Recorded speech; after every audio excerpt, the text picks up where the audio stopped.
Good day, I'm Dr. Evany Lambito Alisa Devesa, and now we will be discussing another topic about psychiatry, that is ego defense mechanism.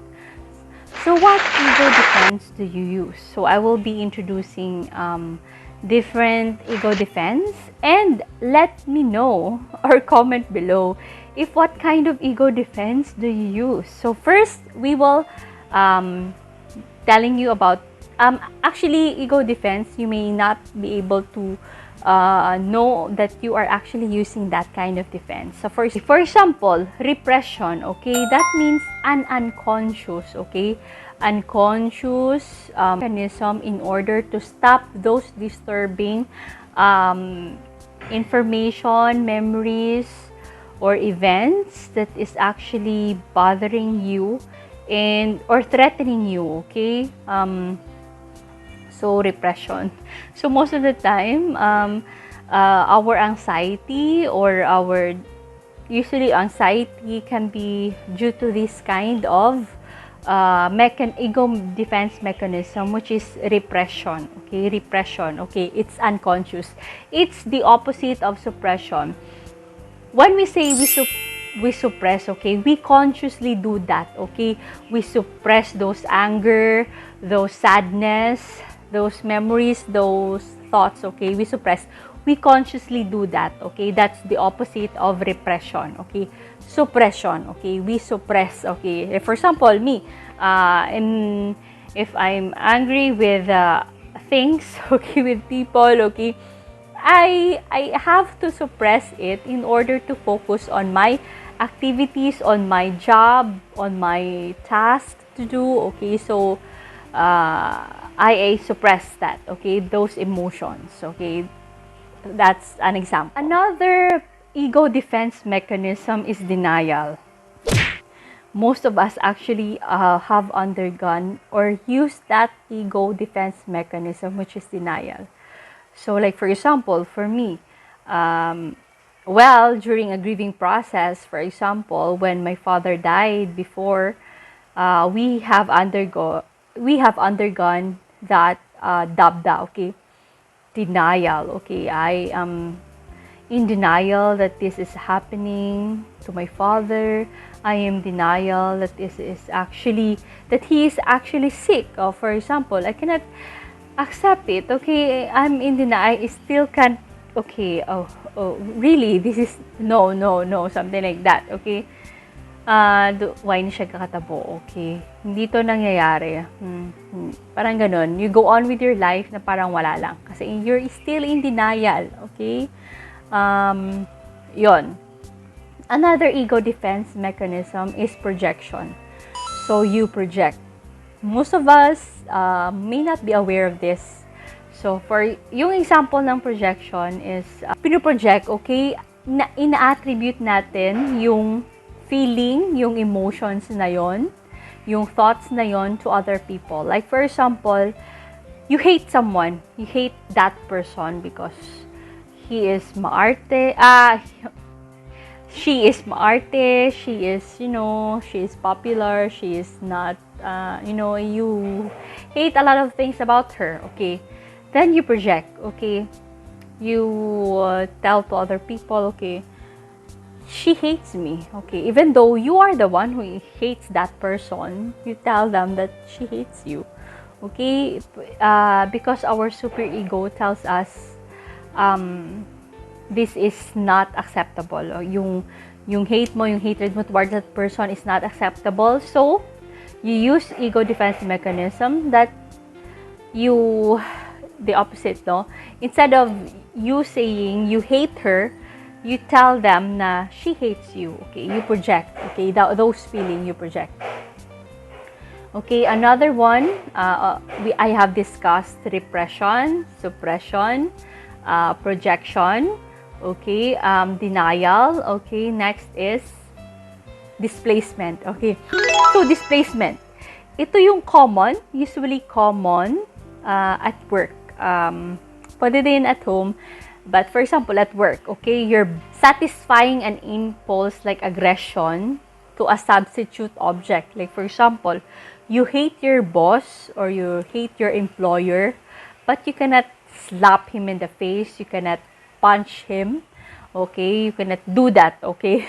You avoid to do that. So, you use an ego defense mechanism that you displace it to your subordinates or your colleagues, no? Yung inaaway mo or pinapagalitan mo yung iba. Instead of your boss, you have a substitute object in order to satisfy those impulse of aggression or hatred. Or pag nasa bahay, for example, sa school, your teacher actually scolded you and embarrassed you. You are really angry that instead of being angry with your teacher, confront him or her, what you did is, when you go home, at home, no? Okay. So at home, after class, what you did is get angry with your younger sister, brother, or your dog, okay? So, you satisfies those impulse of aggression to other people, okay? That's displacement. Okay, another ego defense mechanism is regression. Okay? Regression is like movement back in your psychological time when you are in stress. For example, you're already an adult, but during stress, you want to be taken care like a child, okay, by your parents, something like that. So you regress, okay? Like for example, for a preschooler doing thumb sucking, which is usually during infancy period, oral stage, then that's regression, for example. So nagre-regress ka. Okay, from your age of 20 years old, you act like a 13 years old or 14 years old, nagre-regress ka. That's an ego defense as well. Next one is sublimation, okay? You also satisfy an impulse like aggression in a socially acceptable way. Like for example, your aggression, you want to punch something or someone or do that. For example, you really have that aggression in you. So, what you did is do that in more socially acceptable way, okay? So you did is go to the gym, use wrestling, for example, or you have some sports like basketball, softball, volleyball, you use those aggression or impulse in a more socially acceptable way, okay? That's sublimation, okay? Another one is rationalization. So, you rationalize, okay?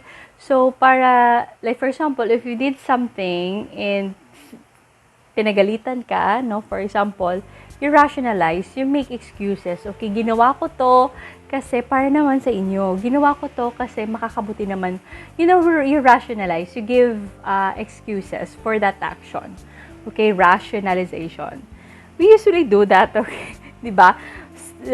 When we are a child, when our parents actually tell us that to avoid that or scold us because we did something, we rationalize, we explain our side in order to make that action be more acceptable. Next is reaction formation. It's actually doing the opposite of what we really truly feel. For example of reaction formation, no? Like for example, for an unplanned pregnancy, no? You're not actually prepared for the child, but when the child was already there, you are very protective, you're doing the opposite, okay, of what you truly feel, okay? That's reaction formation. You make a reaction in order to make it more acceptable, okay? Reaction formation. Another one is undoing.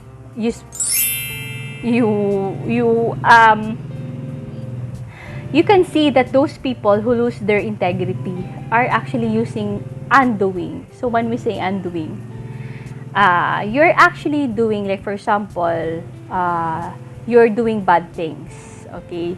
You are hiding those bad intentions, and you do actually, like for example, you are taking in money of the government. For example lang ha, no offense, no, some, sa iba, okay?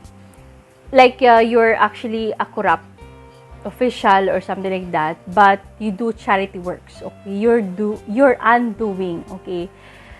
You actually have personal profit for something, and then you show that you're actually a noble person, okay? So that's undoing, okay? Undoing. That's actually immature. Mature defenses, for example, is sublimation. Humor can also be an ego defense, okay? During stress, you use humor, okay? You make jokes, witty jokes, in order to relieve those stress, okay? Para you can finish the task, okay? You use humor. That's acceptable. And also altruism. When we say altruism, no, we we have those tendency to be charitable, na we have to help other people. It's innate within us, no, na gusto mong tumulong sa ibang tao. You can, if you see other people suffer, you want to help them. So that's altruism. You want to do something for other people, okay? Even you are actually undergoing something, you always think kung paano naman yung ibang tao, okay? You are okay thinking of other people. So people-oriented ka talaga pag ayan, altruism. Okay, another ego defense mechanism is identification. You identify with someone you admire, no? Yung mga characteristics na, for example, you as a child, so yung parent mo, no, ako yung daughter, identify myself with my mother, no, na workaholic siya, responsible, so I identify those attributes sa akin, okay? So yon, meron ding example, for example, an abused child, no, nag-identify sa abuser niya. So later on, the child who is actually abused became a child abuser as well. So merong mga case na ganun. So yun yung ego defense nila. There are also some other na abuse, no, sexually abused, for example. They use sexualization. So meaning, of course, they are violated, but later on, yung ego defense nila is sexualization. So they are promiscuous, marami silang partners. So yun yung ginamit nila na ego defense. But that is actually immature ego defense, okay? So another one is acting out. Yung mga teenagers ngayon, yun yung ginagawa nila, no?